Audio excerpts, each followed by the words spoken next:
आपने डॉक्टर साहिबा को जो वोट दिया है, आपने कोई घाटे का सौदा नहीं किया है।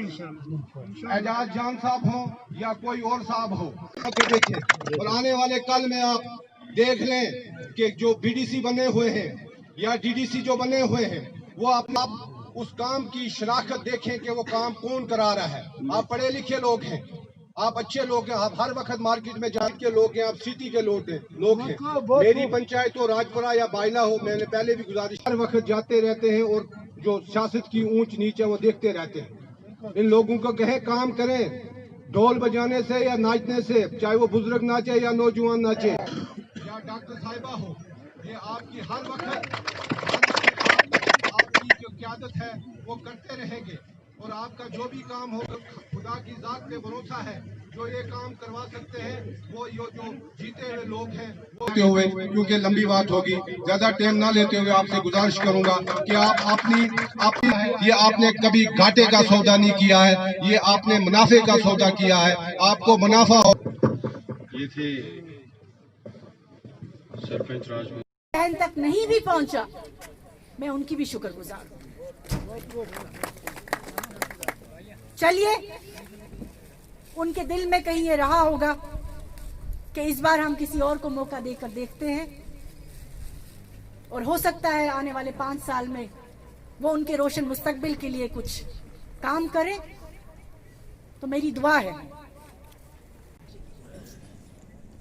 जो जीत गए इस इलेक्शन में उनको मुबारकबाद, और आज बाइला की सरजमीन से यही पैगाम उनके लिए कि जनाब, जिन मुद्दों पे आपने ये इलेक्शन लड़ा, आवाम से आपने बात की इस इलेक्शन में कि आज हम आपसे वोट मांगने आए हैं, किसके लिए मेरे भाइयों बुजुर्गों, बताइए क्या कहा आपसे?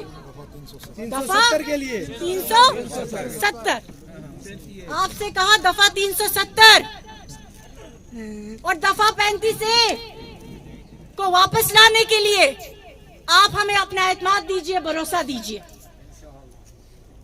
और काफी तादाद में अवाम ने दिया भी, क्योंकि वर्गलाना बहुत आसान है।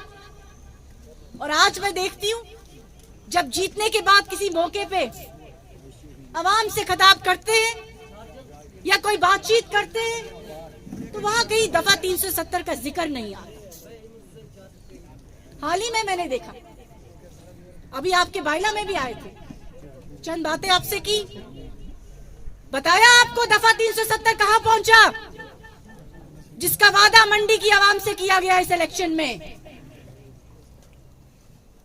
मैंने देखा एक बहुत बड़ा मेमोरेंडम डीसी साहब को दिया हाल ही में, अच्छा किया। मेमोरेंडम को मैंने बहुत गौर से देखा, उसकी फोटो देखी बहुत गौर से, चश्मा भी लगाया कि कहीं मेरे पढ़ने में रह तो नहीं गया, बट उस पूरे मेमोरेंडम में मुझे दफा 370 और दफा 35 से कहीं नजर नहीं। आवाम से कहा दफा 370 और 35 के लिए वोट डालिए। हम जब लोगों के बीच आए तो हमने साफ गोई से बात की, सच्चाई से बात की, ये कहा कि ये इलेक्शन जो है बुनियादी जरूरतों के लिए इलेक्शन है, आपकी मुश्किलातों को हल करने के लिए इलेक्शन है, यहाँ की तरक्की के लिए इलेक्शन है। आप हमें अपना एतमाद दीजिए, वोट दीजिए, हम आपको बिजली सड़क पानी पहुंचाने की कोशिश करेंगे। इंशाल्लाह आज भी हम उस वादे पे पाबंद है। हमने आपसे दफा 370 और 35A का वादा नहीं किया, क्योंकि हम जानते हैं कि दफा 370 और 35A जो है वो सुप्रीम कोर्ट में है। जब उसका फैसला होगा तो सुप्रीम कोर्ट से होगा। और सिर्फ ये लोग दफा 370 के ठेकेदार नहीं है। दफा 370 जम्मू कश्मीर की आवाम की शनाख्त है, उसके लिए सारी आवाम के दिल में ये चाह है कि किसी तरह से वो शनाख्त हमें वापस मिल जाए। बिल्कुल बिल्कुल। दफा 370 हम सब का है, किसी एक या दो जमात का नहीं है, और उसका फैसला कोर्ट ने करे। हम पूरी उम्मीद है कि इंशाल्लाह कोर्ट कभी उसका एक अच्छा फैसला करेगी। लेकिन इस इलेक्शन में बुनियादी जो इन इलाकों की मुश्किलात हैं वो मुद्दे सामने लाने थे, लेकिन इनको मालूम था कि अवाम के जज्बातों के साथ कैसे खेलना है, कैसे उनको वर्गलाना है, क्योंकि सियासत झूठ पर करते हैं। मेरी समझ में तो अब आया, मुझे लगता है कोई झूठ की एक फैक्ट्री इनके पास है, यकीन मानिए, क्योंकि रोज एक नया झूठ तैयार होकर सामने आ जाता है। बाइला में आए, आपसे कहा जनाब ख्याल करिए, बीजी से आगे जाना मुश्किल हो गया है। कहा कि नहीं कहा? यही कहा। जनाब बाइला मंडी की आवाम तो जम्मू कश्मीर दिल्ली जहां भी है पहुंच जाते हैं, मेहनत मजदूर पेशा लोग हैं, कोई हिमाचल में काम करता है, कोई बॉम्बे में काम करता है, कोई किसी और रियासत में काम करता है जाकर, इनको उसकी दिक्कत नहीं है। आप ये बात जो करते हैं, कैसा पैगाम आवाम को देना चाहते हैं? पुंछ जिला जो है तमाम मजहबों का, जात पात का एक गुलदस्ता है। आप उस गुलदस्ते को तोड़ने की बात मत करिए। सिर्फ अपनी जाती मुफाद के लिए, सिर्फ अपनी सियासी रोटियां सेकने के लिए अवाम को मत वर्गलाइए। हमें जात पात में, मजहबों में मत बांटिए। पुंछ में रहने वाला हमारा हिंदू भाई, हमारा सिख भाई, हमारा ईसाई भाई, हमारा मुसलमान भाई, सब मिलकर चलते हैं और मिसाल पूरे हिंदुस्तान में दी जाती है। आप अपनी सियासी रोटियों के लिए खुदारा ये गलतफहमी पैदा मत करिए कि हमारा कोई मुसलमान भाई भी, जिसे दिक्कत किनको आने वाली है आने वाले वक्त में, क्योंकि जो वादे आपने किए खोखले वादे थे, वर्गलाने के थे, जो 70 साल से किए जा रहे थे। इस इलेक्शन में भी वही दोहराए। जब ताकत आपके पास थी तो तब हिफाजत नहीं कर सके दफा 370 की, तब सिर्फ अपनी कुर्सियां बचाते थे। और आज कुछ महीनों बाद फिर जब जम्मू कश्मीर में इलेक्शन का डंका बजेगा, इनको मालूम है अवाम ने इनसे सवाल करने हैं, पूछना है। बताइए पिछले डीडीसी इलेक्शन में जो दफा 370 का वादा किया था, वो वादा कहां पहुंचा? उस वक्त आप लोगों के लिए बीजी से नहीं, अपने घर से बाहर निकलना मुश्किल हो जाए। आपको ज्यादा फिक्र उसकी है।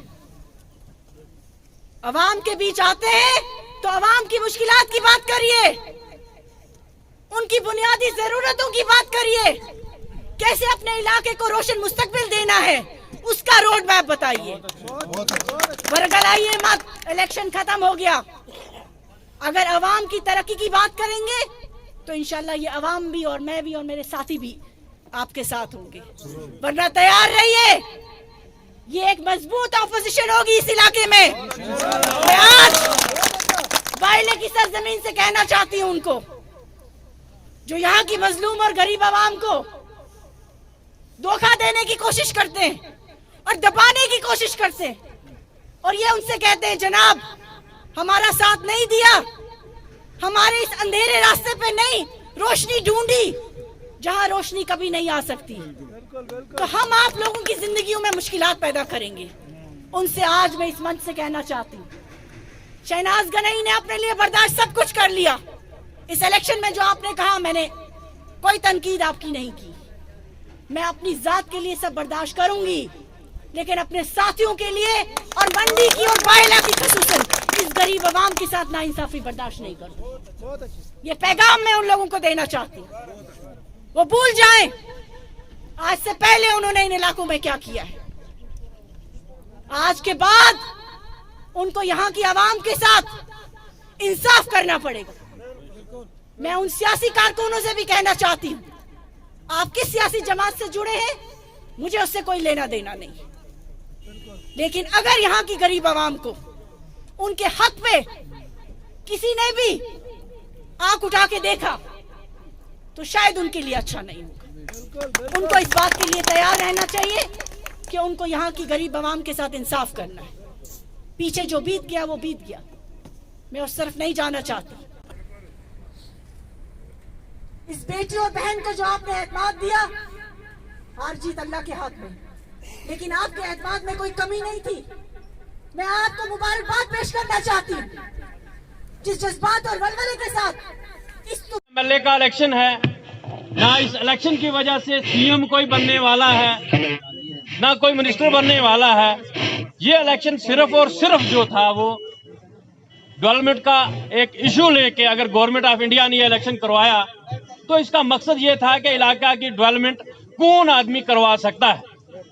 यही मन बना कि हमारा वो इलाका जहां बायला की गरीब आवाम जो मेरे सामने बैठी हुई है, 1947 में अगर हिंदुस्तान आजाद हुआ, आज तक हमारे बायले का 1/3 इलाका, तीसरा हिस्सा ऐसा है जो बिजली से महरूम है, जो बिजली से महरूम है। मैं आपसे के सामने 2-4 बातें करूंगा कि जब मैं सरपंच बना था, सबसे पहले मेरा मकसद ये था कि कुछ इलाका जो अनकवर्ड इलाका है उसमें रोड का जनाब मतलब होना जो है जरूरी है। तो मेरे मतलब काफी बुजुर्ग मेरे जानते हैं कि जब यहाँ पे मतलब चौधरी अकरम साहब MLA बना तो मैंने जब भी उससे मिला मैंने कहा मैं कोई दंगा कोई बाथरूम किसी चीज की जरूरत नहीं है, आपका फंड अगर लगेगा किसी जगह तो वो सिर्फ और सिर्फ रोड के लिए हमें चाहिए।